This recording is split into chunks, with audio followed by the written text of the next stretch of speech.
Hello and a very good evening to all of you. Hi all. Since long time. Oh, thank you. So यहाँ पे last lessons. Okay, recording तो है ही ना बेटा, है ना? We can check over there. Alright, आज हम ऐसा चैप्टर शुरू करने जा रहे हैं, ठीक है? We are going to talk about a very beautiful chapter, a very small chapter, क्योंकि evolution वाला पार्ट हट ही गया है ना? evolution वाला पार्ट हट ही गया है. So ये वाला जो चैप्टर है, ये बहुत ही प्यारा सा नन्हा सा चैप्टर है जो कि हमें बहुत सारे मार्क्स भी दे सकता है, राइट? प्रोवाइडेड अगर हम इसके क्वेश्चंस का थोड़ा सा प्रैक्टिस करें. यूजुअली आई हैव सीन कि बच्चों को बहुत डर लगता है यार, हेरिडिटरी के जो क्वेश्चंस आएंगे पता नहीं क्या क्या बोलते हैं, राइट? सो कैसे होने वाले हैं? सो यहाँ पे क्या हो गया कि इवोल्यूशन वाला पार्ट तो सीबीएसई ने काट ही दिया है. So it is basically a blessing from CBSE to us कि छोटा सा कर दिया है सिलेबस को और इसकी वजह से बढ़ गया है हमारा मार्क्स का scope. Right? A very good evening and I welcome you all once more to the session. This is your own Devika ma'am, your biology buddy, your biology mentor, right? और teacher आखिरी में, ठीक है? So we are going to talk about this beautiful chapter. Ready? Ready? I don't see the like buttons coming up over there, right? I don't see some hearts coming my way. Please send some love, right? Thank you. All right. So now यहाँ पे हम क्या बात करने वाले हैं? हम बात करेंगे कि हेरिडिटरी एंड इवोल्यूशन के क्वेश्चंस को कैसे सॉल्व किया जाए. इस चैप्टर को मैंने 2 सेशन में बांट रखा है, ठीक है? हम इस चैप्टर को we are going to divide it into 2. I have already divided, and in the next session we are going to do lots of questions, right? Fantastic. Send me some love and that's how I will know कि you are charged up and your josh is high and your grasping power is high. Fantastic. Thank you all. So now यहाँ पे first we will start with terminologies, right? We will start with terminologies because if the base is कच्चा, the ऊपर वाला गिरेगा ही गिरेगा, ठीक है? So we will start with, I know कि इसको 100 बार भी पढ़ लेते तभी भी कंफ्यूजन होता है क्योंकि for the very first time this concepts have been introduced to you, right? So now here the genetics is what? Genetics is basically a Greek word जिसका मतलब होता है genesis, मतलब चीजों का बनना, right? All right, yeah, fantastic. So that is genesis. So from that word genetics have been derived. The word genetics have been derived कि हमारा origin कहाँ से होता है? genetics से होता है. What is basically the study of genetics telling you? The genetic study tells you about your inheritance pattern. The genetic study tells you about your genetic makeup, your DNA makeup, right? कि DNA कैसा है, right?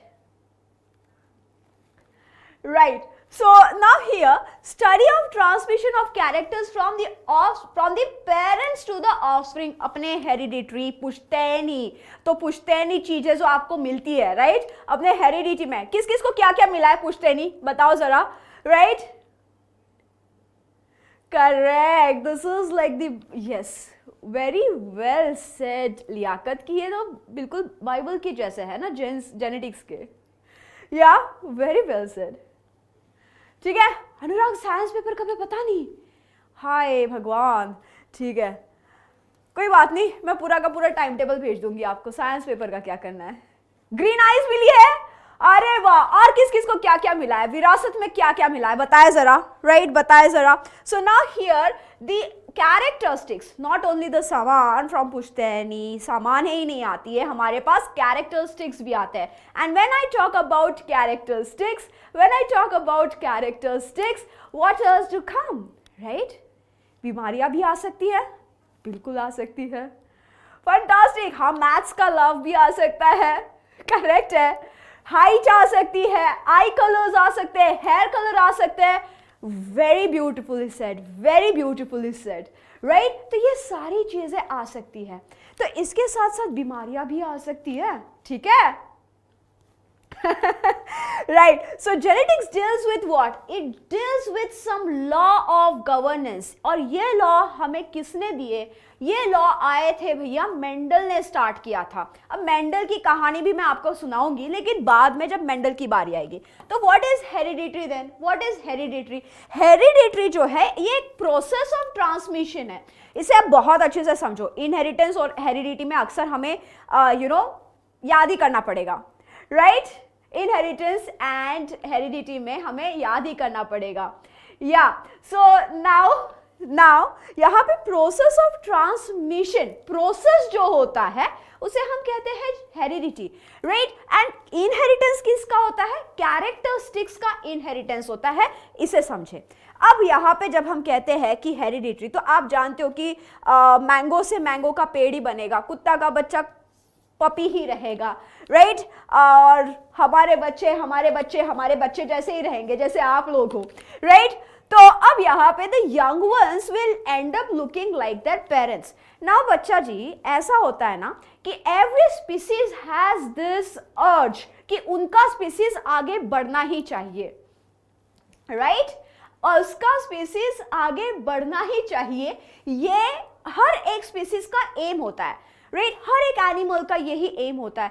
तो humans are also animal. Only thing is हमारे पास थोड़ा सा consciousness भगवान ने दे दिया है, जो थोड़े ह्यूमन बींग्स उसका इस्तेमाल करते हैं, और काफी सारे लोग हमारे कॉन्शियसनेस को यूज नहीं करते हैं, ठीक है. सो नाउ यहाँ पे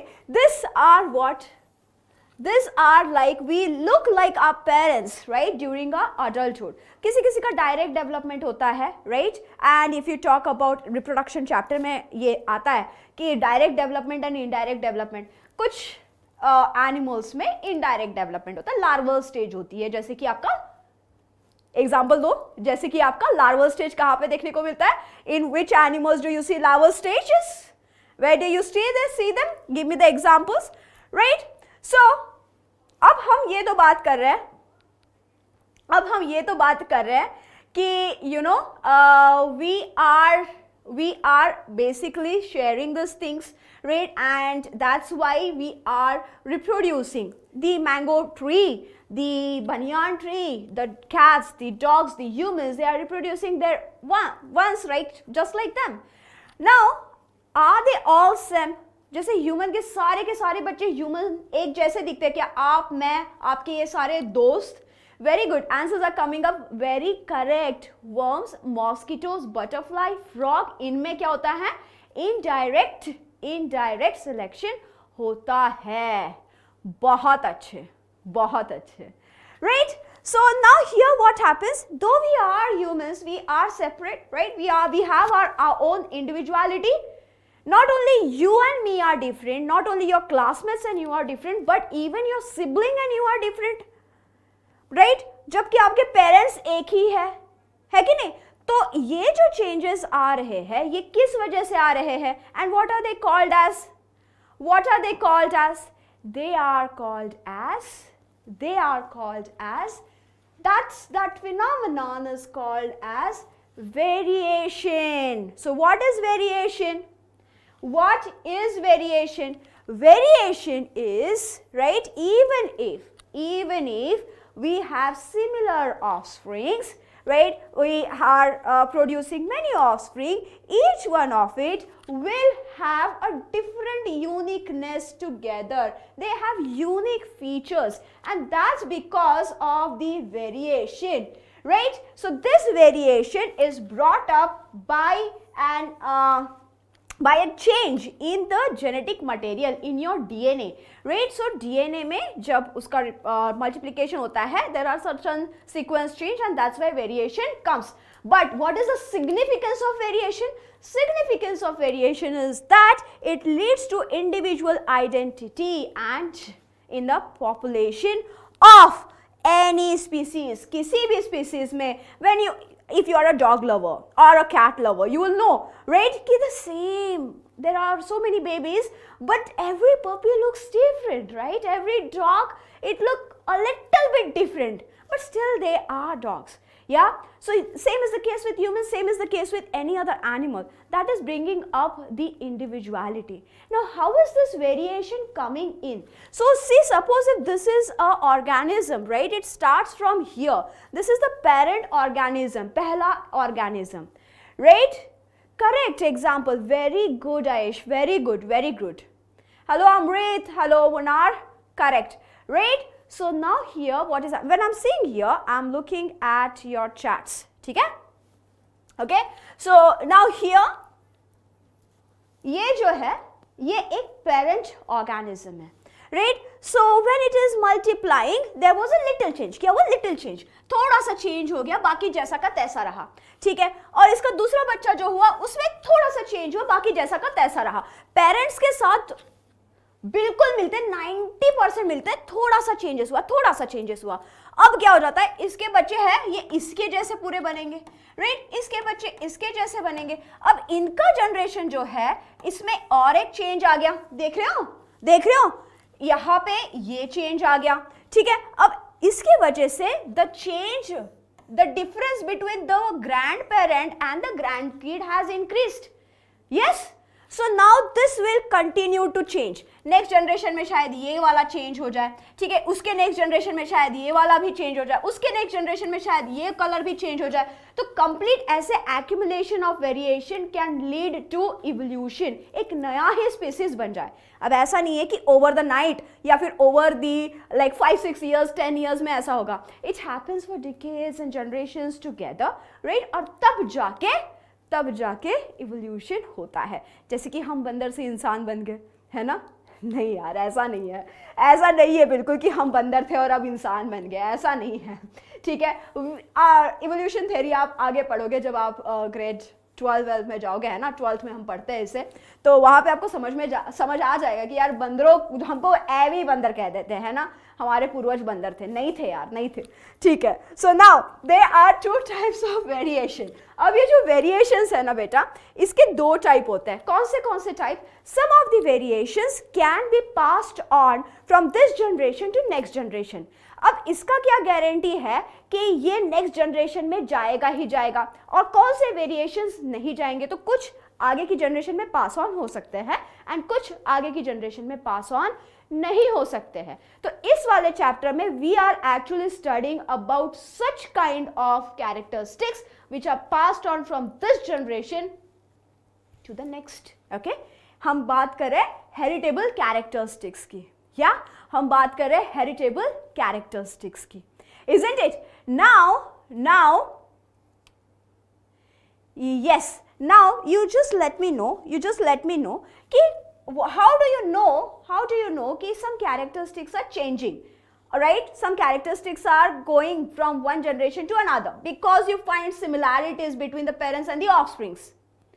Yes, I'll do a session on that, अनुराग. ठीक है? 1 month में पूरा का पूरा सिलेबस कैसे करना है, मैं एक सेशन बना रही हूँ उसके ऊपर. We'll talk about it. Do not worry. Right? So now somatic variations and gametic variations. Though there is ऐसा कोई particular topic नहीं है, लेकिन इसे समझना बहुत ज़रूरी है. Like there are certain kind of variations या फिर ऐसे changes which are happening in other parts of your body. कहीं पे भी. Somatic मतलब क्या? What are somatic cells? Any cell of your body, from your hair cell, eye cell, skin cell, hand cell, heart cell, muscle cell, right? All those cells which are not taking part into the reproduction. मतलब reproductive cells को छोड़ने के बाद everything else is fantastic. Ravi, बहुत सही, correct, right? So now here what is happening? Somatic variations क्या होता है? Somatic variations are such kind of variations. मानो किसी के skin में mutation हो गया, right? But the skin is not a part of reproductive system. तो वो variation वहीं पे रह जाएगा. But the जो gametic variations होते हैं, they occurs in the germ cells. What are germ cells, guys? What are germ cells? Sperm cell and egg cells, right, sperms in male, eggs in females. So इनमें अगर कोई mutation हो जाए, इनमें अगर वेरिएशन आ जाए, तो then definitely the other generation offsprings will also have that kind of variation. This would be inheritable. तो यहां पे हमें क्या सोचना है, क्या समझना है? 100 बात की एक बात, gametic variations are inheritable. Somatic मतलब कि your body cells का variations are not variable. What is mutation? Any small change in the DNA sequence is mutation. Alright? So now, what is the difference between inherited and acquired trait? Now we have understood two things. Somatic and gametic variations, right? Somatic variation क्या है, gametic variation क्या है, ये हमने भली भांति समझ लिया है. Now इन्हीं के भरोसे inherited and acquired trait. Now you are studying genetics. आपको पूरा ज्ञान आ गया genetics का, ठीक है, फुल ज्ञान आ गया आपको genetics का. क्या आपके बच्चों के पास भी genetics का ज्ञान आ जाएगा अपने आप? What do you think? Answer please. Yes, Ravi, fantastic example. No, right? बच्चों को वापस सीखना पड़ेगा. आपके बच्चों को जेनेटिक्स के चैप्टर के बारे में वापस सीखना पड़ेगा. They will not get the answer क्योंकि उनके मम्मी पापा ने पढ़ रखा था. Right? Correct or wrong? Fantastic.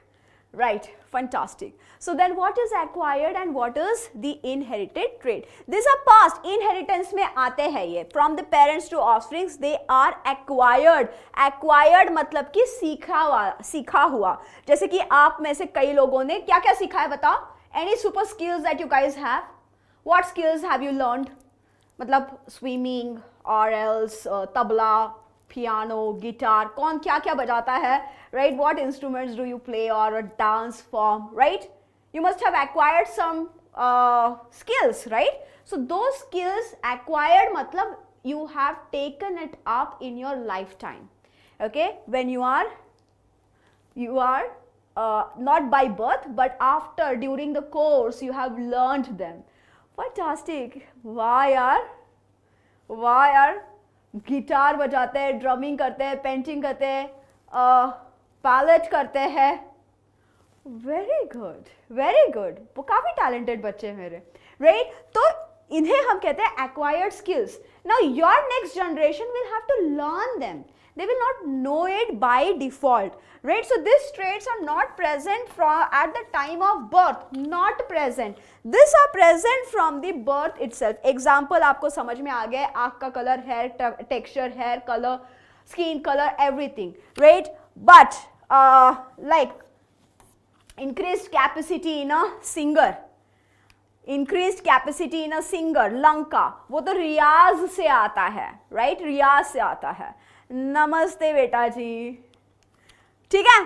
तो ऐसी चीजें एक्वायर्ड ट्रेट कहलाती है. Now when we are talking about trait क्या है? ट्रेट्स क्या है? What is a trait?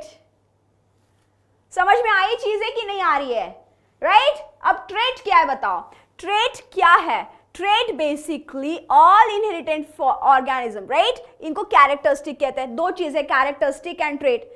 Characteristic मतलब जो भी हमने अभी बातें की ना, कि हेयर कलर कैसा है उसका, आई कलर ये कैरेक्टर हो गया, हेयर कलर ये कैरेक्टर हो गया, राइट? हेयर का टेक्सचर कैरेक्टर हो गया, आपका ईयर लोब पैटर्न कैरेक्टर हो गया. Yes,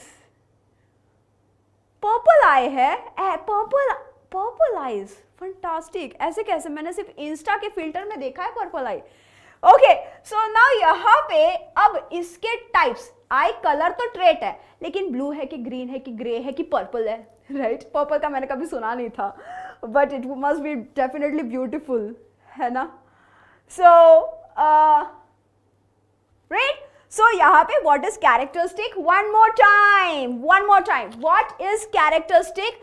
Any inheritable feature is a characteristic. Inheritable feature मतलब आपकी हाइट कितनी है, आपके हेयर का टेक्सचर कैसा है, आपका आई कलर क्या है, नोज शेप क्या है, ईयर लोब कैसा है, all of this are characteristic. But इसके विकल्प, right?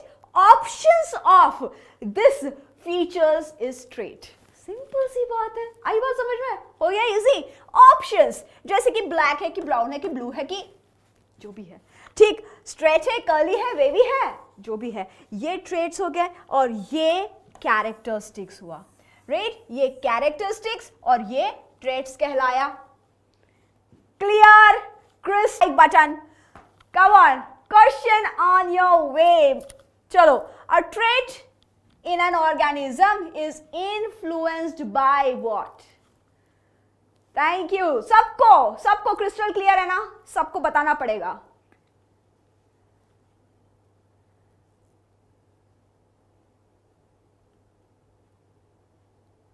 Okay, CC, thank you जय. सिद्धार्थ, ठीक है. चलो, I'm not seeing like buttons. Why? वो no likes? मजा नहीं आ रहा. Come on guys, give me my fuel, मेरा एनर्जी चाहिए. Okay, answers guys. क्या वो पेरेंटल डीएनए से ही आता है? एक ट्रेट जो है in an organism is influenced by home? Only parental DNA, only paternal DNA मतलब पापा का जीन्स, ओनली मैटरनल डीएनए मतलब मम्मा का genes. Both maternal and paternal DNA, neither paternal neither maternal DNA. You can not understand it. Simple सी चीज है. सी, okay. Trait क्या है ये आपको पता है. आपका हेयर टेक्सचर कैसा है, स्ट्रेट है कि वेवी है. तो मानो ये किससे इन्फ्लुएंस होगा?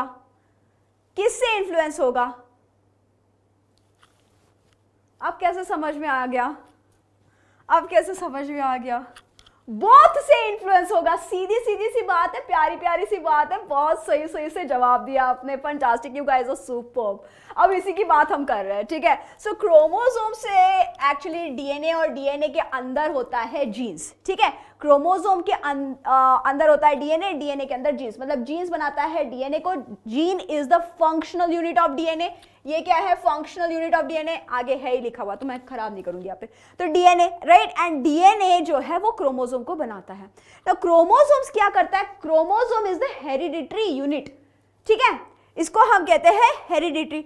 होमोलॉगस क्रोमोसोम्स होते हैं. होमोलॉगस मतलब कि दो क्रोमोसोम्स एक साथ आके खड़े हो जाएंगे, ठीक है. अब यहाँ पे ये जो है इसे हम कहते हैं क्रोमैटिड. इसे हम क्या कहते हैं?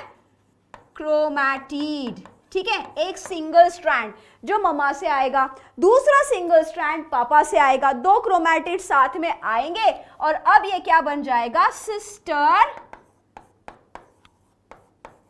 क्रोमैटिड्स, ठीक है. सिस्टर क्रोमैटिड्स मतलब कि यहाँ पे ऐसा नहीं है, यू नो ना कि 46 पेयर्स होते हैं हमारे सेल्स में. तो 23 पापा से आते हैं, 23 मम्मा से आते हैं, राइट. यस, ये सिस्टर क्रोमैटिड है. अब सिस्टर क्रोमैटिड जो है हमारे सारे सेल्स में इसी तरीके से क्रोमोसोम्स जो है वो प्रेजेंट होते हैं. इसे हम कहते हैं क्रोमोसोम, राइट. तो ये हुआ सिंगल, राइट, ये हुआ सिंगल क्रोमोसोम एंड ये हुआ डुप्लीकेट या फिर डबल क्रोमोसोम. डुप्लीकेट क्रोमोसोम, ठीक है. और ये एक बीच में जुड़े हुए होते हैं, ये जुड़े हुए होते हैं सेंट्रोमियर से, ठीक है. सेंट्रोमियर क्या हुआ? Centromere is a central point which will hold on to this two sister chromatids. तो ये सिस्टर क्रोमैटिड्स मतलब कि अगर 23 पेयर्स है तो first pair of mama, first pair of पापा का क्रोमैटिड साथ में खड़ा होगा, तब जाके होमोलॉगस मतलब same, right. So chromosomes naturally occur in identical pairs in all the organisms. सारे ऑर्गेनिजम्स में जो सेक्सुअल रिप्रोडक्शन करते हैं, राइट, उनमें होमोलॉगस क्रोमोसोम्स आपको दिखाई देंगे, right. And the number of chromosomes are constant for each species, right. मक्खी में 4, इंसानों में 46 ऐसे करके अलग अलग, कई सारे प्लांट्स में 56, लेकिन सारे के सारे उस प्लांट के स्पीसीज में फिर 56 ही दिखेंगे. So that is basically what, that is the constant number. तो ये सारा का सारा जो क्रोमोसोम होता है ये हमारे न्यूक्लियस में मौजूद होता है, राइट. ये जो क्रोमोसोम है, क्रोमोसोम एक्चुअल में क्या होता है, डीएनए से बना होता है. डीएनए क्या है, डबल हेलिकल स्ट्रक्चर है जिसे पैक किया जाता है, कॉइल किया जाता है ताकि वो इस छोटू से न्यूक्लियस में फिट हो जाए, राइट. और तब जाके उसे हम कहते हैं क्रोमैटिन, राइट, क्रोमैटिन्स कहते हैं. अब ऐसे क्रोमैटिन्स जो है आगे जाके और फोल्ड होते हैं और फोल्ड होते हैं और फोल्ड होते हैं and then they become a ribbon like structure, तब हम उसे क्रोमोसोम कहते हैं, तब हम उसे क्रोमोसोम कहते हैं. तो डीएनए फोल्ड होके क्रोमैटिन फाइबर्स बनाएगा, क्रोमैटिन फाइबर्स आगे और सुपर कॉइल्ड होंगे और सुपर फोल्ड होंगे, क्रोमोसोम बनाएगा, right. And that would be again fitted it into a cell का न्यूक्लियस. अब बात करते हैं बेटा जी नेक्स्ट कॉन्सेप्ट की कि जीन्स एंड अलील्स क्या है. तो जीन्स मैंने आपको पहले बताया, what is a gene. Gene है जीन, राइट, जो आके आपकी विश पूरी कर दे. ठीक है, काश ऐसा जीन ही होता. ठीक है, तो मैं मांग लेती कि मेरे सारे बच्चों को 100 आउट ऑफ 100 एवरी सब्जेक्ट में मिल जाए, ये मेरी विश होती. ठीक, तो लेकिन उस जीन की बात नहीं हो रही है, ये जीन है जो डीएनए में मौजूद होता है. ठीक है, और ये जो है ये डीएनए को बनाता है. तो एक डीएनए में कई सारे जीन्स मौजूद हो सकते हैं. That mean genes is a functional, a gene is a functional unit of the DNA. ठीक है, फंक्शनल यूनिट मतलब जो भी चीज जिसको बनाती है, जैसे neuron is a functional unit of your brain, nephron kidney का, cell for your entire body, वैसे जीन फॉर द डीएनए. तो ये क्या हुआ, ये हुआ specific, right, segment determines the hereditary characteristic. अब हमारे अंदर ऐसे कितने मौजूद है, there are nearly 30,000 genes which have been identified in human.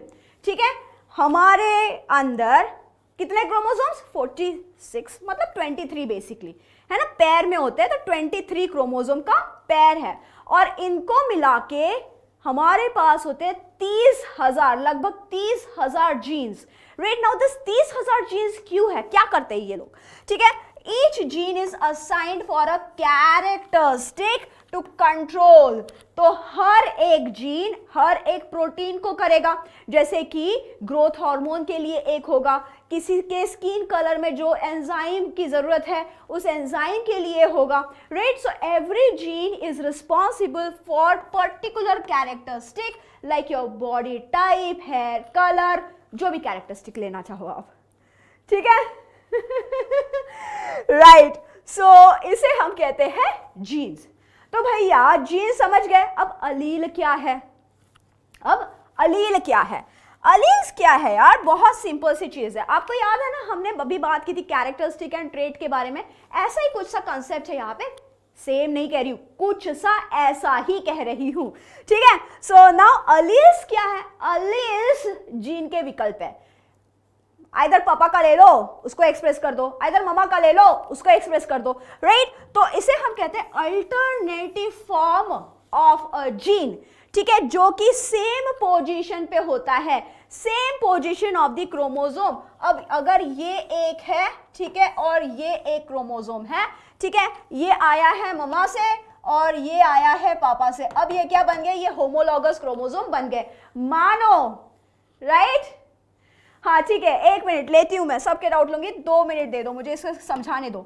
ठीक है, सो ये होमोलॉगस क्रोमोसोम्स है. अब ये होमोलॉगस क्रोमोसोम एक साथ आके जुड़ जाते हैं. ठीक है, और मानो कि ये क्रोमोसोम नंबर कौन सा है, चलो 12 ले लेते हैं. ठीक है, 12 है. ठीक है, दोनों ही क्रोमोसोम नंबर 12 ममा से आया, क्रोमोसोम नंबर 12 पापा से आया, एक साथ खड़े हो जाते हैं, दे स्टैंड इन पेयर. हमने देखा क्रोमैटिन एक एक करके सिस्टर क्रोमैटिन बना देते हैं, होमोलॉगस क्रोमोसोम बना जाता है. अब इसके एक क्रोमोसोम पे कई सारे पोजीशंस होंगे कि नहीं, है कि नहीं. ठीक है, तो अब जैसे कि यहां पे ये पोजीशन हो गया, अब ठीक है यहां पे और एक हो गया, दूसरी जगह पे दूसरा हो गया. ठीक है, अब इसके लोकेशन भी सही है.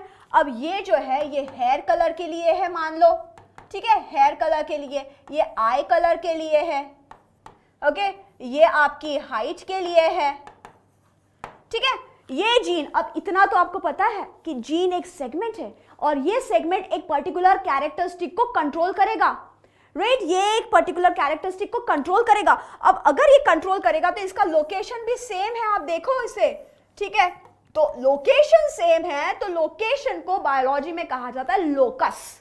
क्या कहते हैं? लोकस, ठीक है, देखो यहां पे। तो अब अलील क्या हुआ? Allele are the alternative forms of the gene, right, which are present on the same locus, same position पे। अब हेयर कलर जो है, मम्मा का था भैया ब्राउन और पापा का था, कौन सा कलर होता है? ब्लैक, ठीक है, या फिर ब्लॉन्ड, जो भी लेना है आपको, ठीक है। तो मम्मा का कलर था हेयर कलर का ब्लॉन्ड कलर और पापा का था ब्लैक कलर। तो अब इसमें से बच्चा आइदर ब्लैक उठाएगा या फिर ब्लॉन्ड उठाएगा। तो ये जो हुआ ना विकल्प, option between the same thing, उसे हम कहते हैं अलील, ठीक है। So each gene has two alternative form. हर एक इंसान में कितने अल्टरनेटिव फॉर्म्स होंगे? दो पेरेंट तो दो ही आएंगे यार, सिंपल सी बात है। तो हमारे पास क्या होगा? दो ही विकल्प होंगे हर एक चीज को लेने के लिए, राइट, ठीक है। टर्नर सिंड्रोम क्या है? टर्नर सिंड्रोम एक डिसजंक्शनल फंक्शन होता है, राइट, डिसजंक्शन की वजह से होता है, जहां पे क्रोमोसोम्स, सेक्स क्रोमोसोम्स जो है वो अलग अलग नहीं हो पाते, ठीक है, और उसमें एक्स्ट्रा सेक्स क्रोमोसोम्स चले जाते हैं। जब मैं सेक्स क्रोमोसोम्स के बारे में बताऊंगी तब आपके डाउट को सॉल्व कर दूंगी एकदम सही तरीके से, ठीक है। समझ में आई बात? फिर एक बार देखते हैं अलील और जीन्स को। जीन्स क्या है ये सबको समझ में आ गया? नहीं, कंबाइन बहुत हो सकता है बेटा, कंबाइन भी हो सकता है, दैट्स कॉल्ड एज कोडोमिनेंस, ठीक है, उसके ऊपर नहीं जाएंगे। कोडोमिनेंस भी होता है, राइट, नॉन मेंडेलियन जेनेटिक्स में आता ही है वो, लेकिन वो एडवांस है, अभी हम बेसिक पढ़ रहे हैं, ठीक है। अभी हम सेंटेंस फॉर्मेशन की बात कर रहे हैं कि ABCD पढ़ ली, अब चलो इसके सेंटेंस बनाते हैं, ठीक है। फिर उसमें हम डालेंगे कंपोजिशंस और वो सारी चीजें, तो आगे बढ़ के उसको भी सीखोगे आप। तो चलो, लेकिन होता है, ऐसा नहीं है, लेकिन most of the time only one of it is been shown. Alright, now here homologous chromosome, ये बात समझ में आ गई सबको? इसमें कोई कंफ्यूजन है कि होमोलॉगस क्रोमोसोम कहां से आए? होमोलॉगस क्रोमोसोम एक मम्मा से आया, एक पापा से आया, राइट। अब इनमें अलग अलग जीन मौजूद है, ये एक जीन है, ये दूसरा है, ये तीसरा है, ये चौथा है, ये पांचवा, ये छठवां, ये सातवां, ये आठवां, ठीक है, ठीक है। अब इस एक क्रोमोसोम पे इतने सारे कैरेक्टरिस्टिक के जीन्स मौजूद हो सकते हैं और हर एक का पोजीशन इज फिक्स्ड, जैसे कि यहां पे मैंने बताया है ब्लू आई का पोजीशन यहां पे है भैया, ठीक है। ब्लू आई को हम डिनोट करते हैं स्मॉल बी और यहाँ पे ब्राउन आई को हमने डिनोट कर दिया कैपिटल बी से।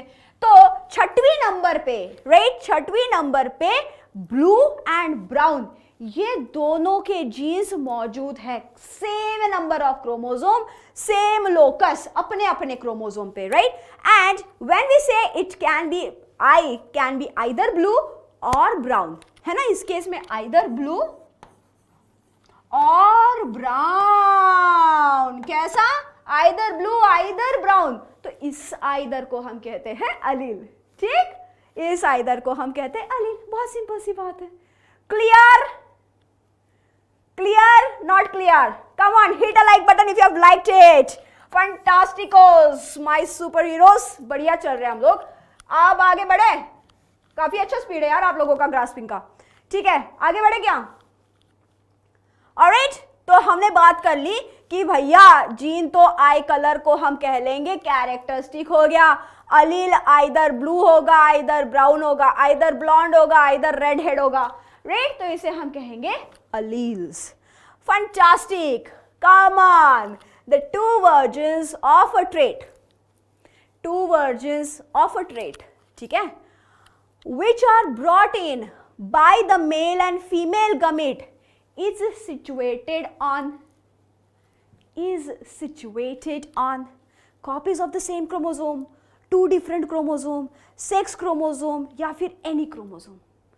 ट्रेड्स कहाँ पे मौजूद होते हैं? ट्रेड्स कहाँ पे मौजूद होते हैं?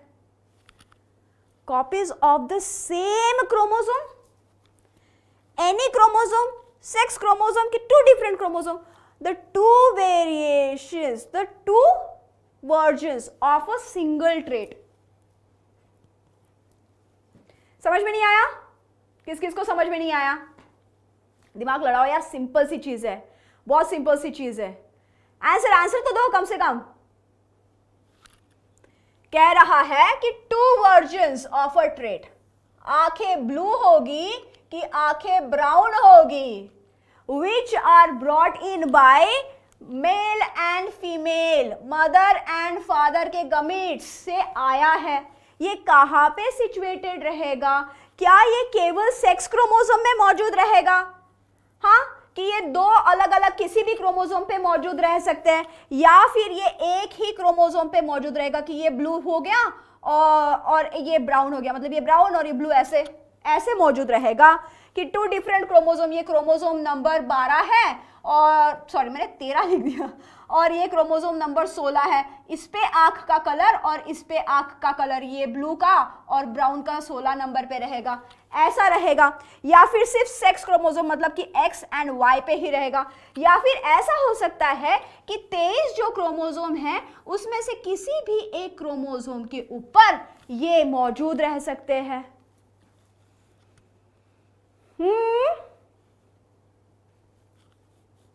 अब सोच के देखो, अब सोच के देखो, what could be the case? Option C ma'am, option A ma'am. अच्छा, तो आप सबने बी को तो निकाल ही फेंका है, चलो ये तो पॉसिबल ही नहीं है, इतना क्लियर है, मैं खुश हूं। ठीक है कि दो डिफरेंट क्रोमोसोम नंबर्स पे नहीं हो सकता, क्योंकि सेम लोकस होता है एंड सेम क्रोमोसोम होता है। उप्स, मैंने तो आंसर बता दिया।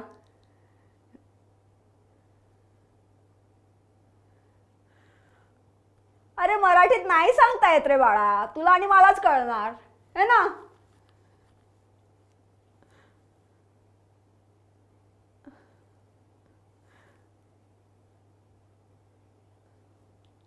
Right, copies of fantasticos, copies of same chromosome. Copies मतलब ये एक 23 नंबर का सॉरी 22 नंबर का क्रोमोसोम है, ये भी 22 नंबर का क्रोमोसोम है, और दोनों के ही कॉपी पे सेम लोकस पे मौजूद है। राइट, सेम मौजूद है सेम लोकस पे। राइट, समझ में आवो कि नहीं आवो? कळालं का? चला मंडळी, now here let's start with the father of genetics, जो कि चले थे बनने किसी चर्च में जो फादर होते हैं। ठीक है, yes Frosty, no problem, just be here and you'll get the thing of it.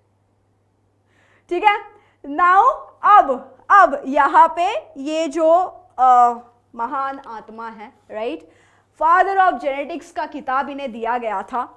Father of genetics actually बनने चले थे फादर, है ना, चर्च में जो फादर बनते हैं, मॉन्क, साधु जिसे कहते हैं हम। ठीक है, अब ये जो मॉन्क था थोड़ा स्टैटिस्टिक वाला था, इन्होंने अपनी पढ़ाई पूरी की पूरी स्टैटिस्टिक्स में की थी, मैथमेटिशियन थे ये by studies, right, and he then turned his mathematics journey into biology। अपने ही आंगन में राइट, उन्होंने चर्च के यार्ड में ही पी को बोलना शुरू कर दिया, तो मेंडल एंड इस पी का सिलसिला चालू हो गया एंड वहां से जेनेटिक्स का सिलसिला चालू हो गया। सो जीते जी, do you guys know this fact? जीते जी मेंडल के काम को किसी ने माना नहीं, यू नो, किसी ने भी माना नहीं। Nobody actually accepted, you know, his work.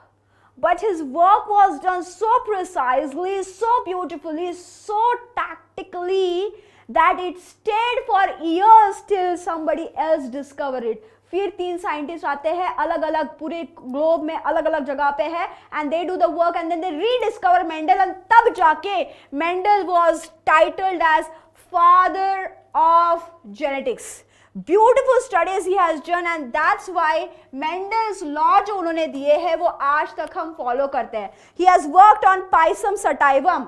आजकल मटर का बड़ा सीजन चल रखा है, राइट? मेरा फेवरेट है मटर टिक्की, ठीक है? So good source of protein, right? So ये जो है पाइसम सटाइवम, इसे हम कहते हैं, राइट? राइट? सो अब इसके ऊपर हम करते हैं. Which of the following statement is incorrect?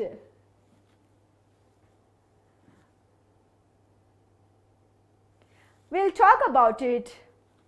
Mendel law के बारे में हम बात करेंगे. 3 लॉज है. यस बिट्टू जी.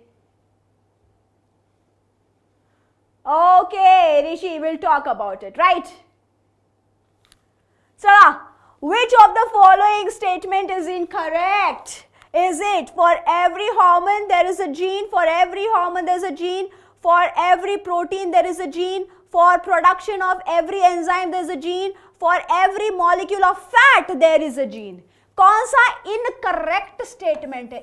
यार पता है क्या करते हो आप लोग, मतलब आप लोग नहीं, सारे बच्चे ना, बायोलॉजी इतना इजी लगता है, इतना सरल क्वेश्चन होता है, मतलब आता है तो आता है, नहीं आता है तो नहीं आता है, कुछ नहीं कर सकते उसमें, राइट?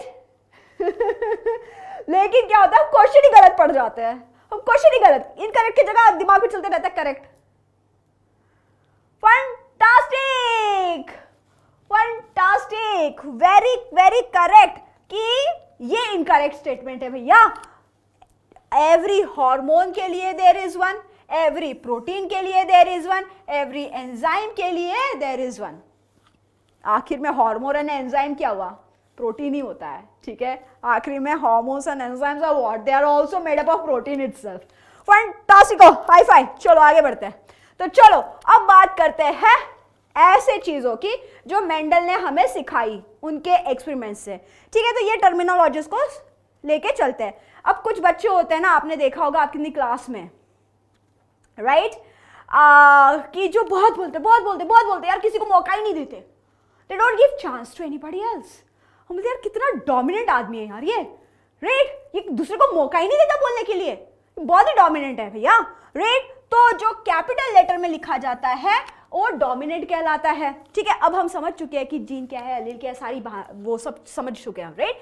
सो अब अलील के ना 2 टाइप्स हो सकते हैं. अब 2 टाइप्स क्यों? क्योंकि 2 ही अलील के ऑप्शंस होते हैं ना, एक मम्मा का और एक पापा का, राइट? तो अब आइदर मम्मा का लिया जाएगा, आइदर पापा का कैरेक्टरिस्टिक लिया जाएगा.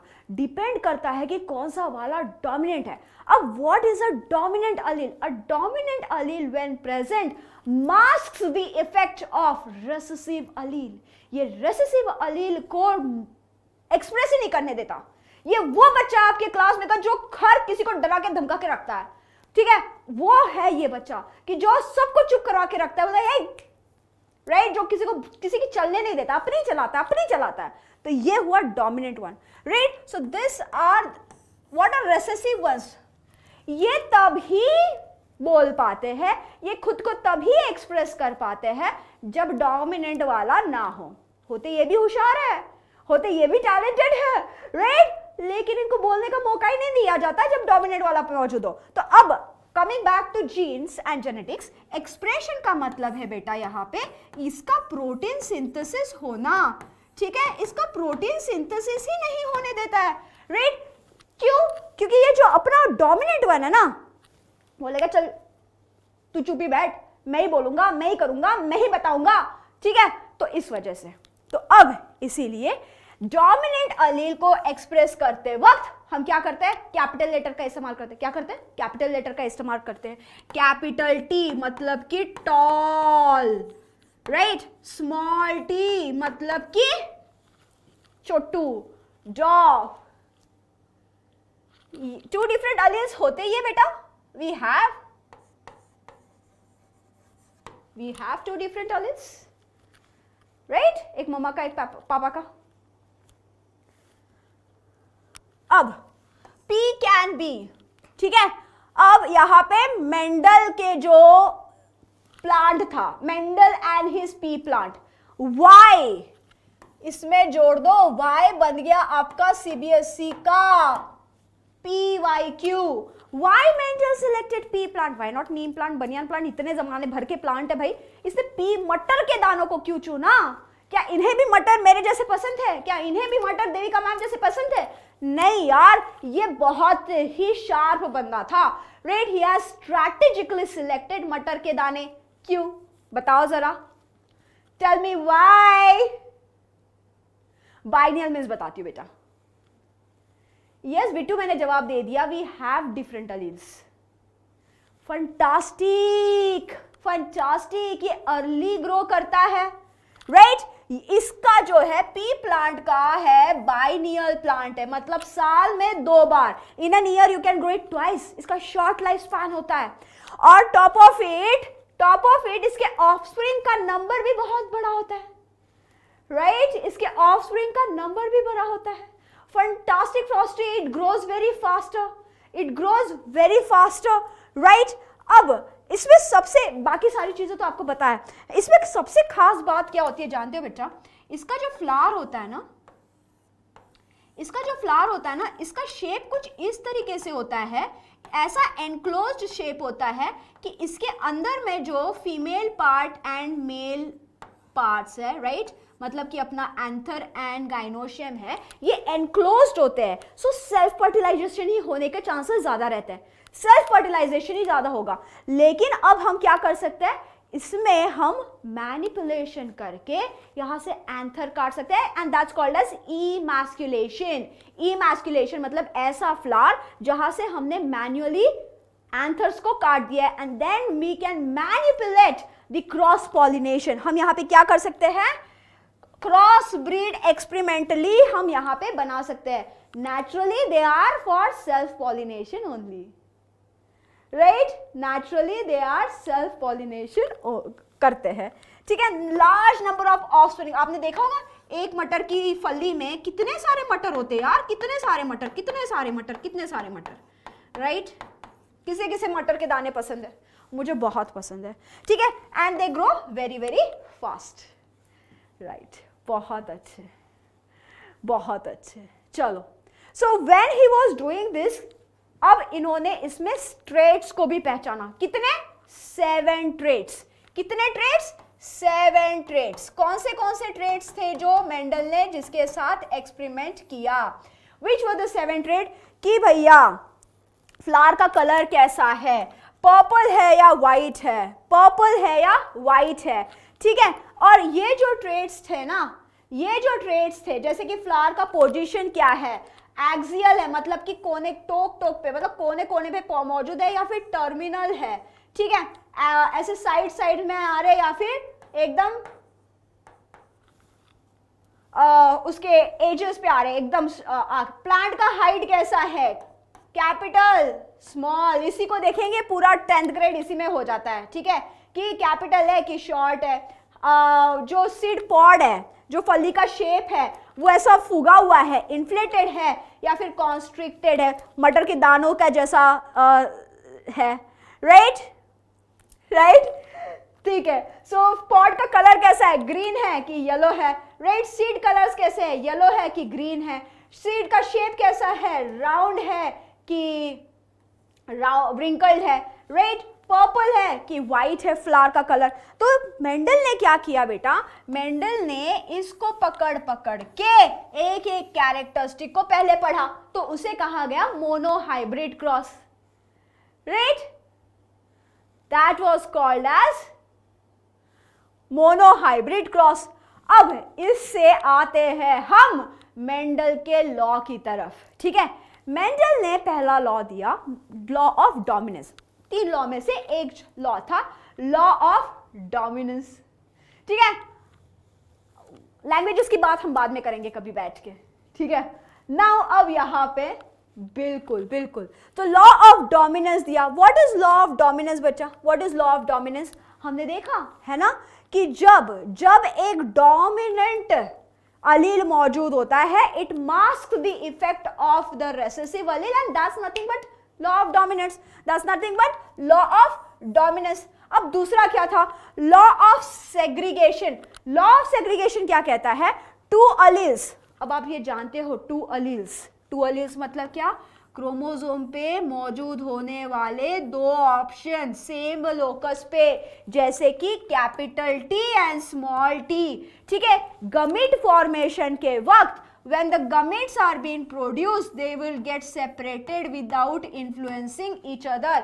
आधा इधर आधा उधर नहीं जाएगा, आइदर कंप्लीट वो चला जाएगा, आइदर कंप्लीट स्मॉल टी चला जाएगा, कंप्लीट टी स्मॉल टी जाएगा, कैपिटल टी स्मॉल टी जाएगा। राइट, गमीट फॉर्मेशन मतलब क्या बेटा,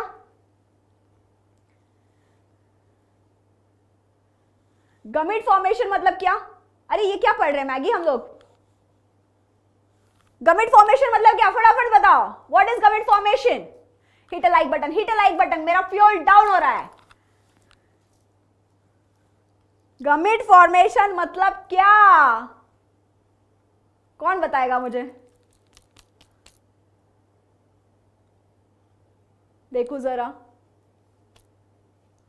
लॉ ऑफ सेग्रीगेशन, ठीक है, लाइक मार दिया, दिखा नहीं मुझे बिट्टू, दिखाई नहीं।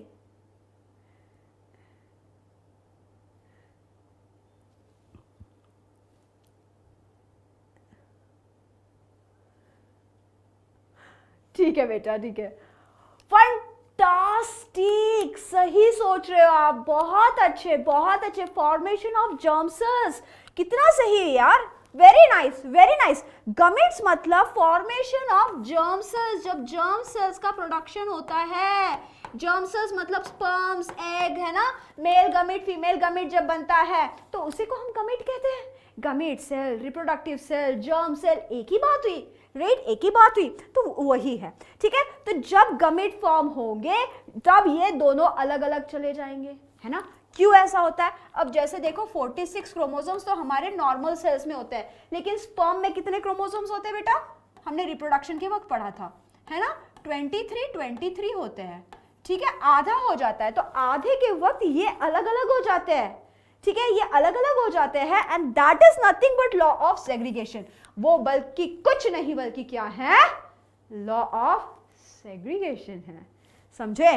तो अब लॉ ऑफ इंडिपेंडेंट असॉर्टमेंट, ये जो लॉ है, ये दोनों ही लॉ मोनोहाइब्रिड क्रॉस से पता चलता है। लॉ ऑफ इंडिपेंडेंट असॉर्टमेंट में क्या कहता है कि ईच पेयर ऑफ अलील, जो पेयर ऑफ अलील है, ये दोनों ही सेपरेट हो जाते हैं independently, right, and during the gamete formation ये एक दूसरे को इन्फ्लुएंस नहीं करते।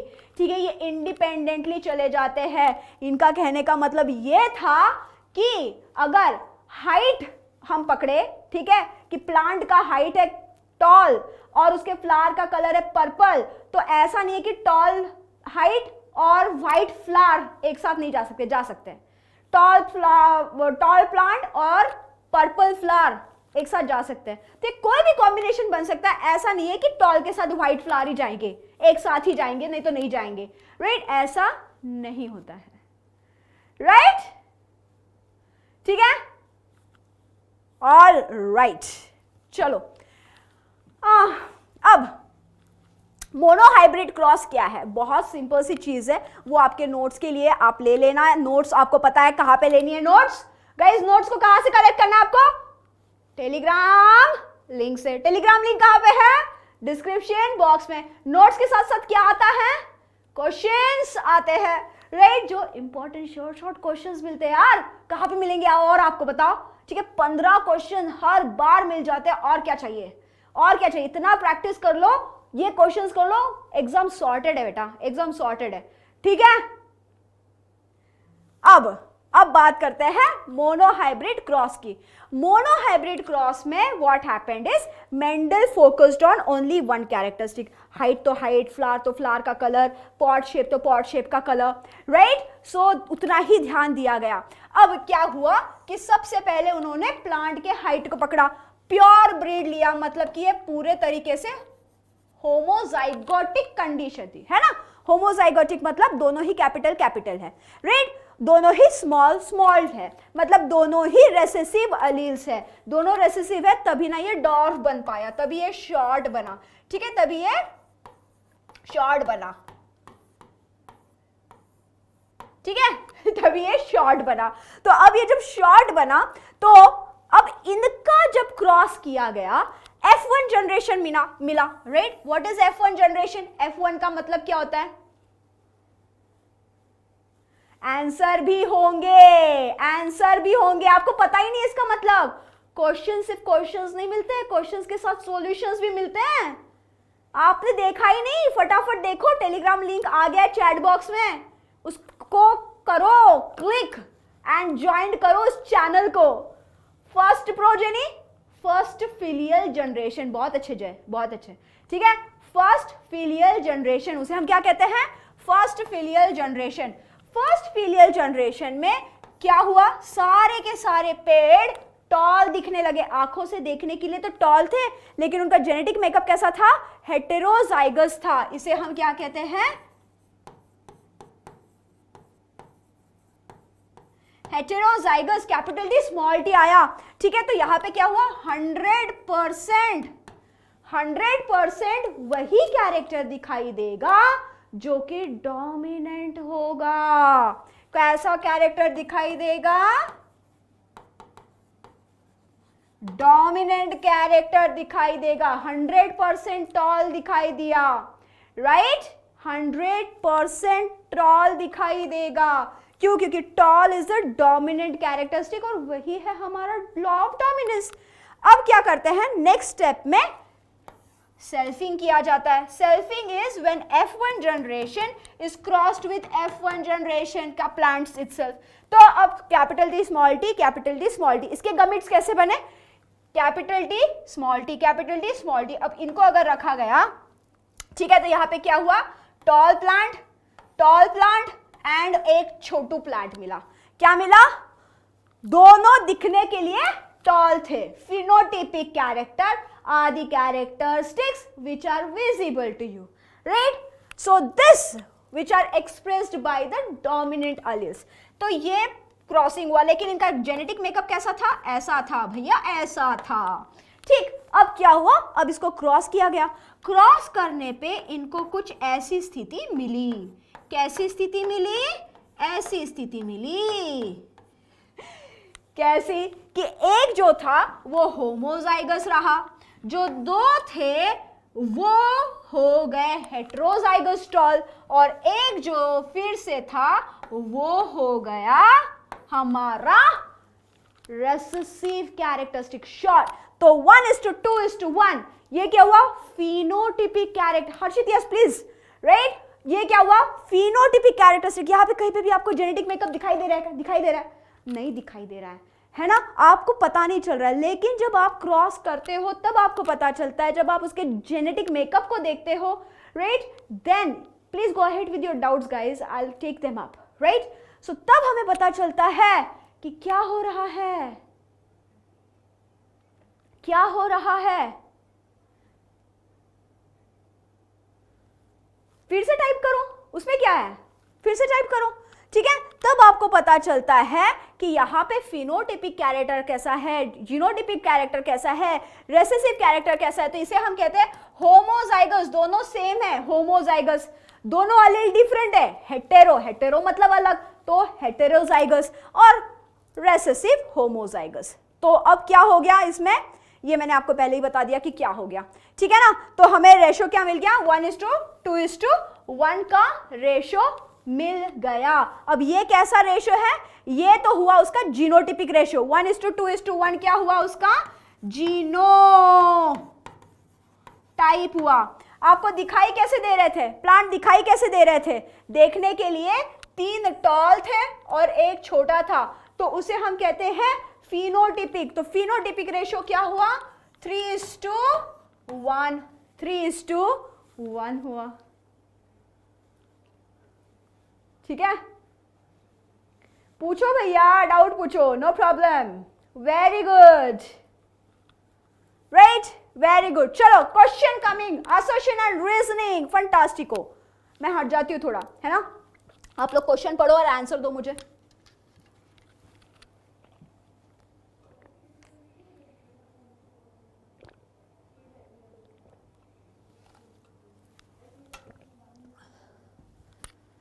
क्वेश्चन क्या कह रहा है? पढ़ लिया?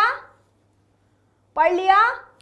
क्या कह रहा है? असर्शन, अ जेनेसिस्ट, मतलब जो जेनेटिक का काम करता है, हाँ कर रही हूँ बेटा, cross 2 pea plants and he got 50% tall and 50% dwarf plants in the progeny.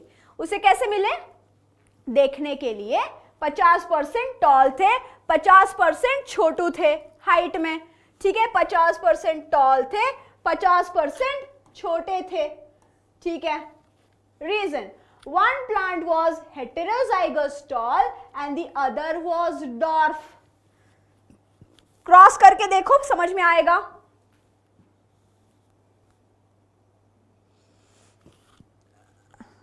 तो क्या पहला सेंटेंस है करेक्ट है, गलत है? और रीजन क्या इसका सही है इस असर्शन के लिए? करके देखे, करके देखे. रीजन में क्या बोला है कि हेटेरोजाइगस टॉल. हेटेरोजाइगस टॉल मतलब क्या सिचुएशन होता है? ये वाला सिचुएशन होता है. एंड दूसरा पेरेंट उसने बोला कि डॉर्फ है. डॉर्फ तभी होगा भैया, कब होगा? कब होगा? आंसर दो. पहले मुझे बताओ कि डॉर्फ कब होगा? डॉर्फ का जेनेटिक मेकअप क्या होगा? तब मैं लिखूंगी वहां पे, फिर हम इस क्वेश्चन को बनाएंगे.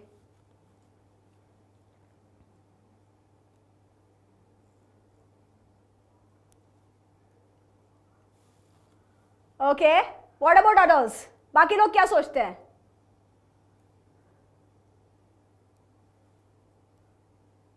डॉर्फ का क्या होगा? फंटास्टिक. लेकिन मैं देख रही हूं कि आपका जोश हो रहा है कम, और चैट बॉक्स में आंसर भी आ रहे हैं कम. क्यों? यहां पे होगा ये वाला सिचुएशन, राइट? डॉर्फ तभी होगा बेटा जब होमोजाइगस रेसेसिव होगा. होमोजाइगस रेसेसिव में ही रेसेसिव कैरेक्टरिस्टिक एक्सप्रेस हो पाएगा. Whenever there is a dominant characteristic, ये तो स्मॉल टी को एक्सप्रेस होने ही नहीं देगा, राइट? तो स्मॉल टी. अब इसके गमिट बना लेते हैं. तो गमिट कैसे बनेंगे बेटा? इस वाले पेरेंट के गमिट बनेंगे कैपिटल टी स्मॉल टी, ठीक है, पुनेट स्क्वायर बना देते हैं. एंड अब इस वाले के कैरेक्टरिस्टिक्स कैसे होंगे? उसके एक ही टाइप के होंगे, है ना, स्मॉल टी. नाउ अब क्या होगा?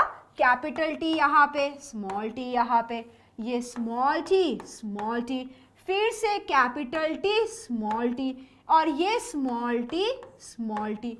अब मुझे बताओ कि यहाँ पे कैरेक्टरिस्टिक कैसा है?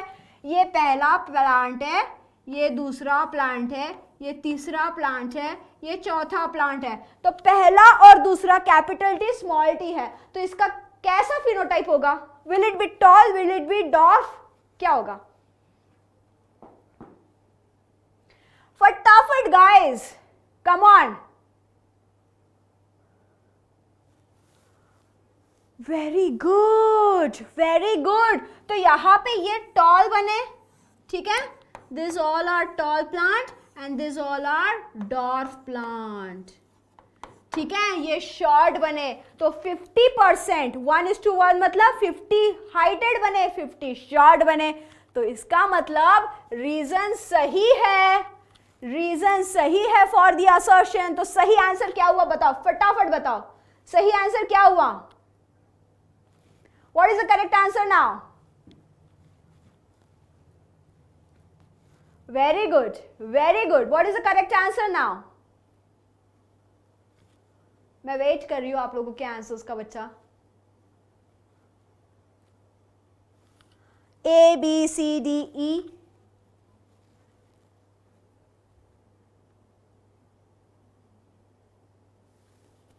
Fantastic. So both assertion and reasons are true, and reason is the correct explanation for the assertion. Whenever there would be such kind of cross, okay, whenever a heterozygous tall या फिर heterozygous plant would be crossed with a recessive plant, pure recessive plant, the F1 generation will show 50-50% of the characteristics. 50-50% of the characteristic. All right, ठीक है, आज के लिए बस इतना ही. This is your homework question. Take a screenshot, फटाफट, please. That's your homework question. We will solve it. इसका answer मुझे चाहिए कहाँ पे? चैट बॉक्स में. ठीक है, चैट बॉक्स में इसका आंसर चाहिए मुझे. देखती हूँ कि कौन सॉल्व कर पाता है. स्क्रीनशॉट लो और इसका आंसर दो. ठीक है. All right, so that's all for today. Next class में हम बात करने वाले हैं इसके प्रॉब्लम्स की और डाइहाइब्रिड क्रॉस की. Thank you, tata, take care, have a nice day guys, love you all.